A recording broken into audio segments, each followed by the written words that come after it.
Ang ibig sabihin, bumahag yung buntot niya. Malinaw po, bumahag ang buntot. Di niya kaya makipagbugbugan ng totoo General Torre sa isang boxing match sa linggo, mga kababayan. Kaya nag-set siya, dinamay niya pati yung ating Pangulong Bongbong Marcos. And I think sa analysis ko po, ang nag-advise nito si Panelo, paraan niya makaiwas ka. Mag-set ka rin ng sarili mong kondisyon na napakalayo, mga kababayan, na kondisyon. Kumbinsin daw yung amo ni General Torre, yung ating Pangulo, para mag-hair follicle test at lahat ng mga opisyal. Gagawin ba yun?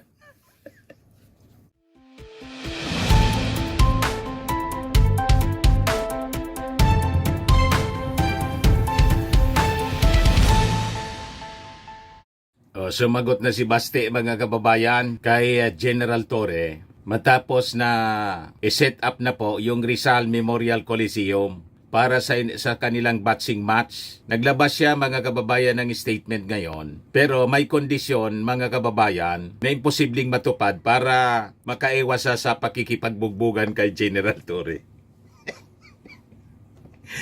Malinaw po na nabahag yung buntot ni Nabag yung buntot ni Baste. Nag-set ng kondisyon na malinaw ang intensyon niya, mga kababayan, para hindi matuloy ang kanilang bakbakan sa linggo.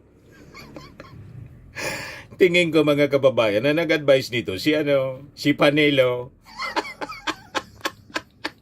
Bakit na, Mr. Maravillas? Ano yung sinabi ni Baste? Ayan si Baste, mga kababayan, Yan, Sabi niya rito, ang tagal niya na daw, matagal na siyang gustong makabugbog ng unggoy.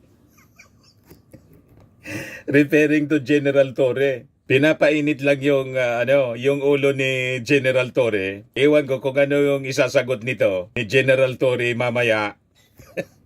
Parinig ko po sa inyo, mga kababayan. Kasi matagal ko na talaga gusto makabugbog ng unggoy. Kung gusto mo lang mag-alala, Torre, kasi matagal ko na talaga gusto makabugbog ng unggoy. Kung gusto mo lang talaga ng suntukan, bakit kailangan mo pa ng charity? Why do you need kailangan English na putol-putol. gamitin yung nangyayari ngayon na baha dyan sa Metro Manila? If you're really serious about this, kung gusto mo yung charity na yan and you've laid some conditions, then let me lay my own conditions for the event. Kung serious ka talaga, these are my conditions. Pakiusapan mo yung amo mo na presidente and let it come out of his mouth that all elected officials should undergo a hair follicle drug test. Papalagan ko yung charity mo na yan. Wala problema. If it will answer the issues nitong bansa natin, I can do that. Malinaw na pang-uto. Ang ibig sabihin, bumahag yung buntot niya. Malinaw po, bumahag ang buntot. Di niya kaya makipagbugbugan ng totoo General Torre sa isang boxing match sa linggo, mga kababayan. Kaya nag-set siya, dinamay niya pati yung ating Pangulong Bongbong Marcos. And I think sa analysis ko po, ang nag-advise nito si Panelo, paraan niya makaiwas ka. Mag-set ka rin ng sarili mong kondisyon na napakalayo, mga kababayan, na kondisyon. Kumbinsin daw yung amo ni General Torre, yung ating Pangulo, para mag-hair follicle test at lahat ng mga opisyal. Gagawin ba yun? Kung gusto mo makipagbugbugan, talagang matapang ka, Baste, napakasimple. Mag-show up ka doon. Wala nang maraming satsat. Magpakita ka sa boxing match. Yung kondisyon naman po ni General Torre, napakasimple. Gawin natin itong makabuluhan. Fundraising campaign. May sponsoran niya para makatulong sa mga nabaha ni Krising. Very simple. Pero yung kondisyon mo, malinaw na ang intensyon para umiwas sa boxing match. Di ba po, mga kababayan? Yan, Huwag ka mag-alala, Torre, kasi matagal ko na talaga gusto makabugbog ng unggoy. Kung gusto mo lang talaga ng suntukan, bakit kailangan mo pa ng charity? Why do you need Pa-English na putol-putol po. Gamitin yung nangyayari ngayon nabaha dyan sa Metro Manila. If you're really serious about this, kung gusto mo yung charity na yan, and you've laid some conditions, then let me lay my own conditions for the event. Kung serious ka talaga, ha, these are my conditions. Pakiusapan mo yung amo mo na presidente and let it come out of his mouth that all elected officials All elected pati? should undergo a hair follicle drug test. Kalukuhan? Papalagan ko yung charity mo na yan. Eh, walang problema. If it will answer the issues nitong bansa natin, I can do that. Malinaw po na nabahag yung buntot, naduwag. Nag-set siya ng mga imposibleng kondisyon. Imagine, lahat ng opisyal daw sa buong Pilipinas magpa-hair follicle, lalo na yung ating Pangulo.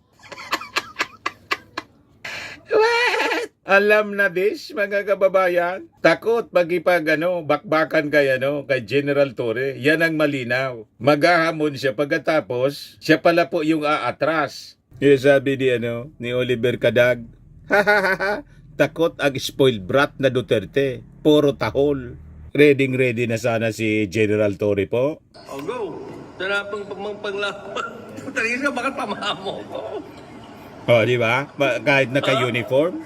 Ano yan? Jab. Ha? Oo, ano yun?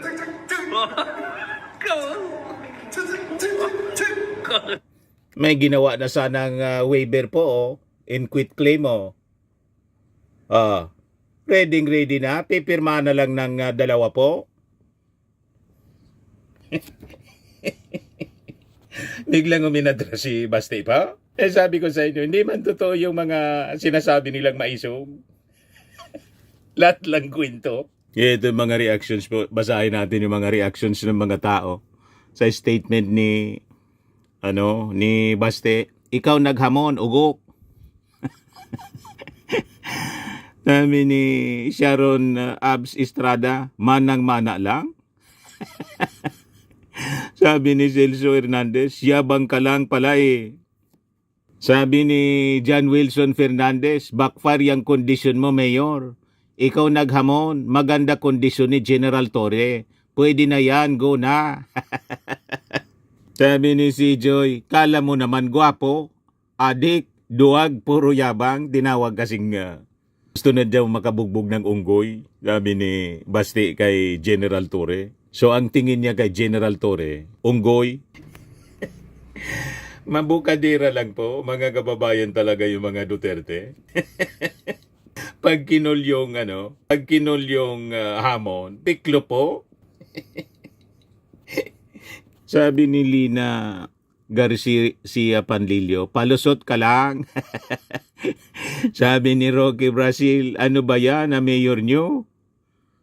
Sabi ni Daniel Pogong, bogok ka pala. Tuli na ini. Sabi ni Bobby Montejo Bartolome, excited pa naman ako. Sabi ni Mark Louie Turalba, naghamon, tas pinalagan, humingi ng kondisyon. Tapang, Davao patol atras, hindi kondisyon, parang si Kibuloy. Hamon ng debate, sabay atras kasi di daw oso debate. Ganyan ba ang tapang ng mga taga Davao City? Lakas yaw-yaw. Pinaya ni Basti yung sarili niya sa kakayabang. Pati yung mga taga Davao nadamay. Nadamay tuloy. Sabi ni Ramil Gonzales, dalawa lang kayo maglalaban. Dami mo gusto ipadrag test. Duwag talaga si Bisayang Dako. Sabi ni Boris Vlad, bastos, government employee yan, pasahod ng taong bayan. Sabi ni Antonio Golciano, may pinagmanahan. Sabi ni Otipak, sabi na puro dada lang. Sabi ni Dao Perez, ikaw ata na naghamon, bye. Ikaw madami kondisyon. Sabi ni Elisa Bichay, may pinagmanahan talaga. Si Turab, daming tawa po. parang bata, naghanap ng dahilan. Sabi ni Kennedy Mendoza, daming ibas. Duwag naman. Sabi ni Ray Marcelo, dami mong satsat supot ka naman pala, baste. Sabi ni John Banal, ikaw ang naghamon, di mo lang kaya si General Torre, ang dami mong dada, takot ka lang, hamon-hamon, kawala ka palang bayag. Sabi ni Wanwan, sabay ganon, walang kondisyon dapat, ikaw unang nagamon, we. Ang akala siguro ni Baste, hindi siya papatulan ni General Torre. Doon siya nagkamali. Ngayon, gumawa siya ng paraan para makalusot. Nasabi nga natin mga kababayan, tingin ko in-advise ni Panilo. Delikado ka niya. Hanap tayo ng palusot. Ano niya yung gawin natin? Carefully contestan niya. Lahat ng official daw, lalo na yung ating Pangulo, dinamay. Para lang makaiwas mga kababayan sa pagkikipag-suntukan kay General Torre na nagpractice na kanina tapos nagpalabas yung information office ng Davao, yung kumakalat daw na video. Matagal na yon, tama yung ating sinabi. Pinakalat lang pala ng mga supporters niya yung video na nagpa-practice magboxing si Baste. So tama yung analysis natin. Tama yung hula natin. Pinakalat lang para sabihin handa si Baste. Yan pala atras. Moral lesson, huwag maghamon kung hindi kaya para di mapahiya po. O ito pa yung kapatid. Sabi ni Sara kay John B. Cremolya, they have to be professional. Pero ito siya. Ganyan pala ang professional. Kita ninyo, tungkol yun sa mga may joke na kasama na mga advisories ni John B. Cremolya, pinuna ni dapatan niya, professional, sabi ni Sara. Sagot ni John B. Cremolya, ako hindi nagmumura. Ganon mga kababayan. But anyway, tingnan natin kung itutuloy pa ni General Torre kasi nagsalita na si Baste. Hindi man sisipot. Pero sabi ni General Torre kanina, kahit hindi niya sumipot, diretso na yon kasi diretso kami sa ayuda. Kahit hindi siya mag-show up daw doon, tuloy pa rin ang kanilang activity doon sa Rizal Memorial Coliseum. Pero siya, kung magbago ang isip ni Baste, pero tingin ko talaga hindi na magbabago. Nag-anap na ng palusot para makaiwas kay General Torre na handa makipagbugbugan sa kanya.